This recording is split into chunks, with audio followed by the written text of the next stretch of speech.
પરેશાન છે?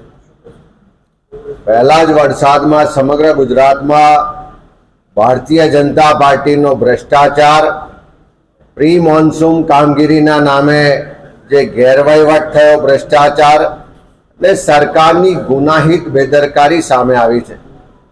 જે રીતે વરસાદની શરૂઆતમાં જ આખા ગુજરાતમાં પહેલા જ વરસાદમાં રસ્તાઓ ધોવાઈ ગયા, અનેક જગ્યાએ મોટા ભૂવાઓ પડ્યા, અનેક જગ્યાએ બ્રિજ તૂટ્યા। એ ભાજપનો ભ્રષ્ટાચાર આજે ખુલીને બહાર આવી રહ્યો છે। ને જે રીતે છેલ્લા 2 દિવસની અંદર ખાસ કરીને સુરત શહેરમાં જે વરસાદ થયો અને સરકારની ગુનાહિત બેદરકારીના કારણે, એમના ભ્રષ્ટાચારને કારણે ભોગ સુરતની જનતા બની છે।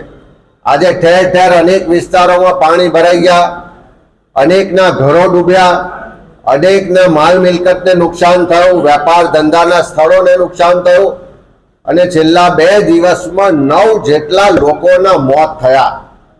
આજે સુરતની પરિસ્થિતિ છે, એના માટે કોઈ જવાબદાર હોય તો ત્યાં કોર્પોરેશનના ભાજપના સત્તાધીશો અને આ ડબલ એન્જિન સરકારના નેતાઓ ને વહીવટ જવાબદાર છે।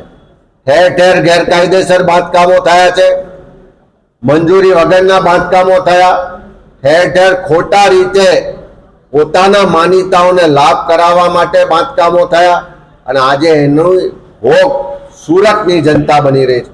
ત્યારે ખૂબ વિપરીત પરિસ્થિતિ છે, કરુણ પરિસ્થિતિ છે, અનેક લોકોના મોત થયા છે। ત્યારે સરકારને પણ કહીએ છીએ કે તાત્કાલિક રાહતની કામગીરી કરાવે, જે પણ અસરગ્રસ્તો છે એને સહાય અપાવે।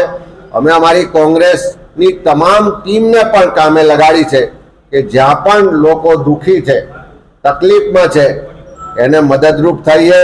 સ્વૈચ્છિક સંસ્થાઓ સાથે મળી અને બધી જ રાહત કામગીરી કરવાની અમારા કોંગ્રેસ પરિવારના બધા જ કાર્યકરો, આગેવાનો ત્યાં કામે લાગ્યા છે। પણ જે સુરતની સ્થિતિ થઈ છે એના માટે સરકારની ગુનાહિત બેદરકારી, ગેરવહીવટ અને ભ્રષ્ટાચાર જવાબદાર છે।